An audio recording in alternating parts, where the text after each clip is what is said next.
नमस्कार दर्शक बंधु आज ହେଉଛି 13 फेब्रुआरी शुक्रवार। चलतु आज दिनर किछि मुख्य खबर उपरे नजर पकाइबा। प्रथमे रही मागणारे देखंतु T20 विश्वकप और IPL।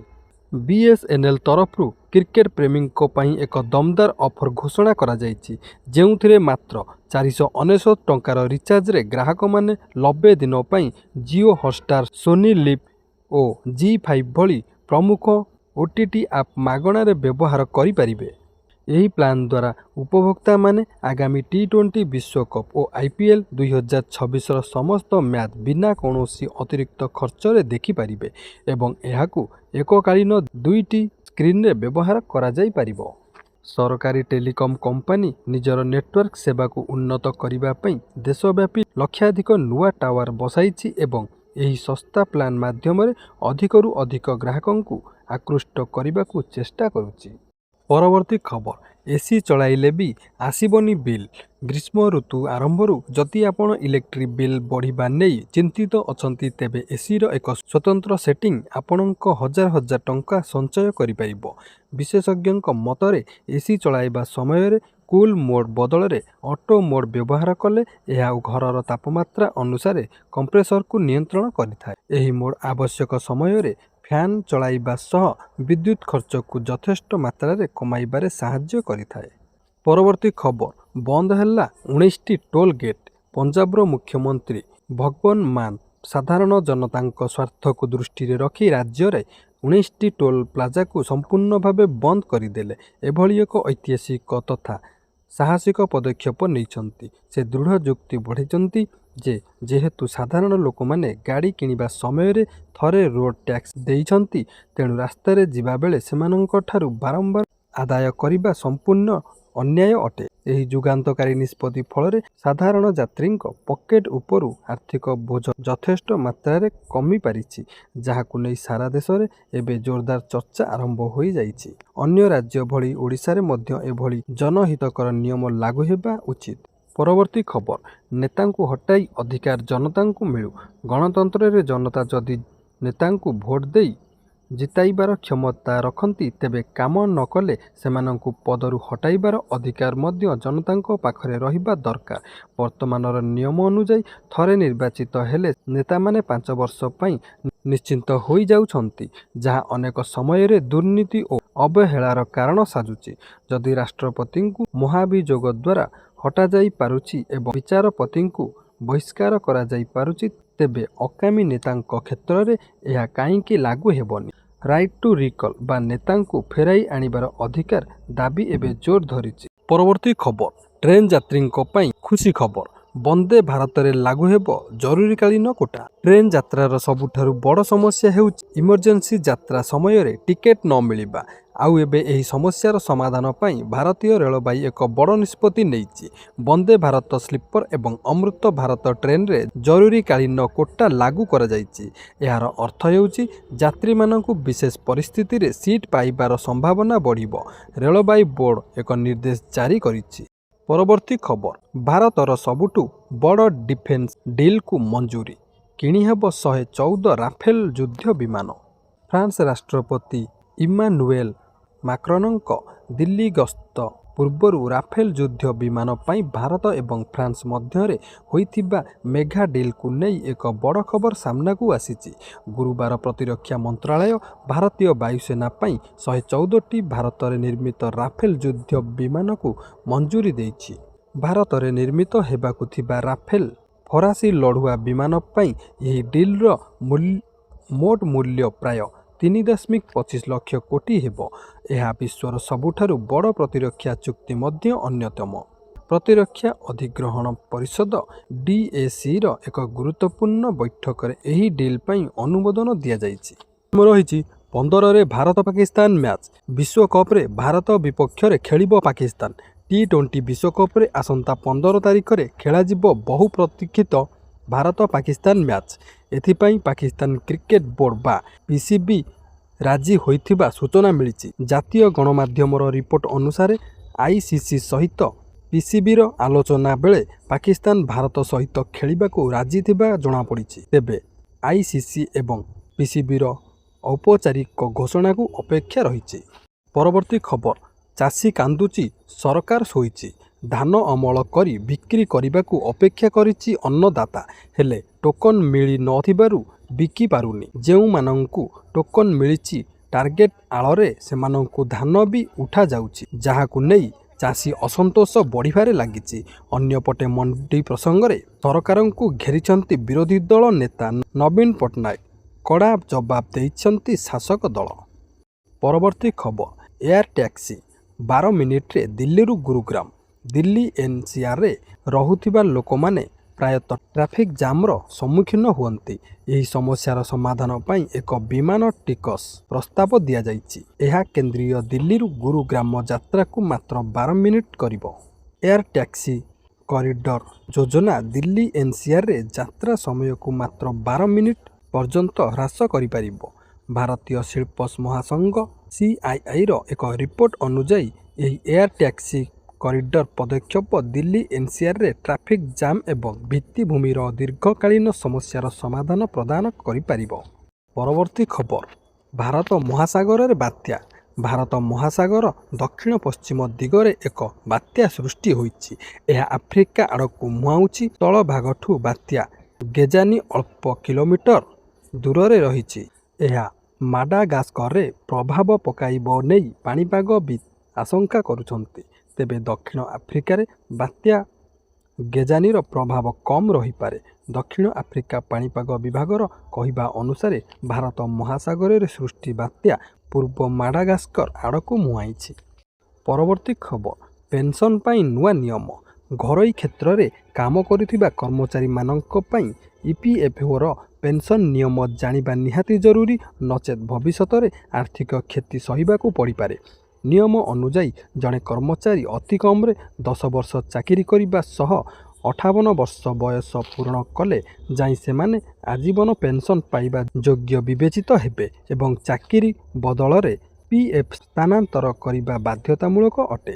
ଯଦି କେହି 50 ବର୍ଷ ବୟସରେ ଅର୍ଥାତ୍ ସମୟ ପୂର୍ବରୁ ପେନ୍ସନ ନେବାକୁ ଚାହୁଁଛନ୍ତି, ତେବେ ସେମାନଙ୍କୁ କମ୍ ଟଙ୍କା ମିଳିବ ଏବଂ ଏହି କ୍ଷତି ଭରଣା ହୋଇପାରିବ ନାହିଁ ବୋଲି ବିଶେଷଜ୍ଞମାନେ ମତ ଦେଇଛନ୍ତି। ଆପଣ ନିଜର PF ଖାତା ନିୟମିତ ଯାଞ୍ଚ କରୁଛନ୍ତି କି ନାହିଁ? ପରବର୍ତ୍ତୀ ଖବର, ଭୁଲରେ ଅନ୍ୟକୁ ଟଙ୍କା ପଠାଇ ଦେଇଛନ୍ତି କି? ବ୍ୟାଙ୍କ ନୁହେଁ, ତୁରନ୍ତ ଏହି ନମ୍ବରକୁ କରନ୍ତୁ ଫୋନ୍। UPI ବ୍ୟବହାର କରିବା ସମୟରେ ଅଜଣା ଆକାଉଣ୍ଟକୁ ଟଙ୍କା ଚାଲିଗଲେ ଆଦୌ ବ୍ୟସ୍ତ ହୁଅନ୍ତୁ ନାହିଁ, କାରଣ ସଠିକ୍ ପଦକ୍ଷେପ ନେଲେ ଆପଣଙ୍କ ଅର୍ଥ ଫେରି ପାଇବାର ସମ୍ଭାବନା ରହିଛି। ଭୁଲ କାରବାରର 3 ଘଣ୍ଟା ମଧ୍ୟରେ ସାଇବର କ୍ରାଇମ୍ ହେଲ୍ପଲାଇନ୍ ନମ୍ବର 1930କୁ କଲ୍ କରି କିମ୍ବା NPCI ପୋର୍ଟାଲରେ ଅଭିଯୋଗ କଲେ ପ୍ରାପ୍ତକର୍ତ୍ତାଙ୍କ ଆକାଉଣ୍ଟକୁ ଫ୍ରିଜ୍ କରିଦିଆଯାଇଥାଏ। ଏହା ବ୍ୟତୀତ ଆପଣ ନିଜ ବ୍ୟାଙ୍କ କିମ୍ବା ନୋଡାଲ ଅଫିସରଙ୍କ ନିକଟରେ ଟ୍ରାଞ୍ଜାକ୍ସନ ID ଦେଲେ ଅଭିଯୋଗ ଦାଖଲ କରି ରେଫରେନ୍ସ ନମ୍ବର ପାଇପାରିବେ, ଯାହା ଟଙ୍କା ଫେରସ୍ତ ପ୍ରକ୍ରିୟାକୁ ତ୍ୱରାନ୍ୱିତ କରିଥାଏ। ପେମେଣ୍ଟ କରିବା ପୂର୍ବରୁ ସର୍ବଦା QR କୋଡ୍ ସ୍କାନ୍ କରନ୍ତୁ ଏବଂ ପ୍ରାପ୍ତକର୍ତ୍ତାଙ୍କ ନାମ 2 ଥର ଯାଞ୍ଚ କରିବା ଜରୁରୀ ଅଟେ। ପରବର୍ତ୍ତୀ ଖବର, AI ରୋକିବ କପି। କପି ରୋକିବାକୁ ବ୍ୟବହାର ହେବ AI ଏବଂ QR କୋଡ୍। ମାଟ୍ରିକ ଓ ଯୁକ୍ତ 2 ପରୀକ୍ଷା ପାଇଁ କଡ଼ା ସୁରକ୍ଷା ବ୍ୟବସ୍ଥା ହୋଇଛି। ପରୀକ୍ଷା କେନ୍ଦ୍ରଗୁଡ଼ିକ AI କ୍ୟାମେରା ନଜରରେ ରହିବ। ପ୍ରଶ୍ନପତ୍ରରେ ରହିବ QR କୋଡ୍।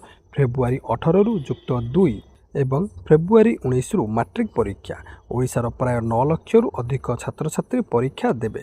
ପରୀକ୍ଷାକୁ ସ୍ୱଚ୍ଛ ଏବଂ କପିମୁକ୍ତ କରିବା ପାଇଁ BSE ଓ CHAC ବ୍ୟାପକ ବ୍ୟବସ୍ଥା କରିଛି। ପରବର୍ତ୍ତୀ ଖବର, DA ବୃଦ୍ଧି, ଦରମା କେତେ ବଢ଼ିବ? କେନ୍ଦ୍ର ସରକାରୀ କର୍ମଚାରୀଙ୍କ ପାଇଁ ହୋଲି ପୂର୍ବରୁ ଏକ ବଡ଼ ଖୁସି ଖବର ଆସିବାକୁ ଯାଉଛି, କାରଣ ଜାନୁଆରୀ 2026ରୁ ମହଙ୍ଗା ଭତ୍ତା ବା DAରେ 2% ବୃଦ୍ଧି ହେବାର ସମ୍ଭାବନା ରହିଛି। ବର୍ତ୍ତମାନ ମହଙ୍ଗା ଭତ୍ତା 58% ଥିବାବେଳେ ଏହା ବଢ଼ି 60%ରେ ପହଞ୍ଚିବ, ଯାହାଫଳରେ ସର୍ବନିମ୍ନ ଦରମା ପାଉଥିବା କର୍ମଚାରୀଙ୍କ ମାସିକ ଆୟରେ ସିଧାସଳଖ ବୃଦ୍ଧି ଘଟିବ। ସରକାର ମାର୍ଚ୍ଚ ମାସ ପ୍ରଥମ ସପ୍ତାହରେ ଏନେଇ ବିଧିବଦ୍ଧ ଘୋଷଣା କରିପାରନ୍ତି ଏବଂ କର୍ମଚାରୀମାନଙ୍କୁ ଜାନୁଆରୀ ଓ ଫେବୃଆରୀ ମାସର ବକେୟା ଟଙ୍କା ମଧ୍ୟ ମିଳିବ ବୋଲି ଆଶା କରାଯାଉଛି। ଅଷ୍ଟମ ବେତନ କମିଶନ ଲାଗୁ ହେବା ପର୍ଯ୍ୟନ୍ତ ଏହି ବର୍ଦ୍ଧିତ DA କର୍ମଚାରୀଙ୍କ ପାଇଁ ଏକ ବଡ଼ ଆଶ୍ୱସ୍ତି ଆଣିପାରେ। ପରବର୍ତ୍ତୀ ଖବର, ଫେବୃଆରୀ 12ରେ ଭାରତ ବନ୍ଦ। କ'ଣ ଖୋଲା? ଫେବୃଆରୀ 12 ତାରିଖ ଗୁରୁବାର ଦିନ ସାରା ଦେଶରେ ଭାରତ ବନ୍ଦ ଡାକରା ଦିଆଯାଇଛି, ଯାହା ଫଳରେ ବ୍ୟାଙ୍କିଂ, ପରିବହନ ଓ ସାଧାରଣ ବ୍ୟବସାୟିକ ସେବା ଗୁରୁତର ଭାବେ ପ୍ରଭାବିତ ହେବାର ଆଶଙ୍କା ରହିଛି। କେନ୍ଦ୍ରୀୟ ଟ୍ରେଡ୍ ୟୁନିୟନ ଓ ବିଭିନ୍ନ କୃଷକ ସଂଗଠନ ମିଳିତ ଭାବେ କେନ୍ଦ୍ର ସରକାରଙ୍କ ଦ୍ୱାରା ପରିଚାଳିତ 4ଟି ନୂତନ ଶ୍ରମ ସଂହିତା ଓ ଘରୋଇକରଣ ନୀତିକୁ ବିରୋଧ କରି ଏହି ବିଶାଳ ଧର୍ମଘଟର ଆହ୍ୱାନ ଦେଇଛନ୍ତି। ଏହି ବନ୍ଦ ଯୋଗୁଁ ସରକାରୀ କ୍ଷେତ୍ରର ପ୍ରତିଷ୍ଠାନଗୁଡ଼ିକରେ କାର୍ଯ୍ୟ ବାଧାପ୍ରାପ୍ତ ହୋଇପାରେ। ତେଣୁ ସାଧାରଣ ଜନତା ଆଗୁଆ ସତର୍କ ରହିବା ସହ ଜରୁରୀ କାମ ସାରିଦେବା ଆବଶ୍ୟକ। ଶ୍ରମିକମାନଙ୍କ ସ୍ୱାର୍ଥ ରକ୍ଷା ପାଇଁ କରାଯାଇଥିବା ଏହି ବନ୍ଦ ଡାକରାକୁ ଆପଣ ସମର୍ଥନ କରୁଛନ୍ତି କି? ପରବର୍ତ୍ତୀ ଖବର, ସରକାରୀ ବାବୁ ସାବଧାନ, ଆସିଲା ସ୍କୋର କାର୍ଡ଼। କେନ୍ଦ୍ର ସରକାର ଅଧିକାରୀମାନଙ୍କ କାର୍ଯ୍ୟରେ ସ୍ୱଚ୍ଛତା ଆଣିବା ପାଇଁ ଏକ ବଡ଼ ପଦକ୍ଷେପ ନେଇଛନ୍ତି, ଯାହା ଅନ୍ତର୍ଗତ ଏବେ ସଚିବ ସ୍ତରୀୟ ଅଧିକାରୀମାନଙ୍କ ପାଇଁ ସ୍କୋର କାର୍ଡ଼ ବ୍ୟବସ୍ଥା ଲାଗୁ କରାଯାଇଛି। ନୂତନ ନିୟମ ଅନୁସାରେ ଅଧିକାରୀମାନଙ୍କୁ 100 ମାର୍କରୁ ମୂଲ୍ୟାଙ୍କନ କରାଯିବ ଏବଂ ଯଦି କେହି କାମରେ ବିଳମ୍ବ କରନ୍ତି କିମ୍ବା ଅଯଥା ଖର୍ଚ୍ଚ କରନ୍ତି ତେବେ ନେଗେଟିଭ୍ ମାର୍କିଂର ବ୍ୟବସ୍ଥା ମଧ୍ୟ ରହିଛି। ଏହି ନୂଆ ବ୍ୟବସ୍ଥା ଦ୍ୱାରା ଜନସାଧାରଣଙ୍କ ଅଭିଯୋଗ ଶୀଘ୍ର ସମାଧାନ ହେବା ସହ ସରକାରୀ ଯୋଜନାଗୁଡ଼ିକ ଠିକ୍ ସମୟରେ କାର୍ଯ୍ୟକାରୀ ହୋଇପାରିବ ବୋଲି ଆଶା କରାଯାଇଛି।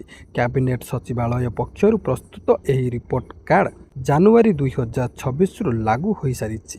ପରବର୍ତ୍ତୀ ଖବର, 2.5 କୋଟି ଆଧାର କାର୍ଡ଼ ବନ୍ଦ, ତୁରନ୍ତ ଚେକ୍ କରନ୍ତୁ।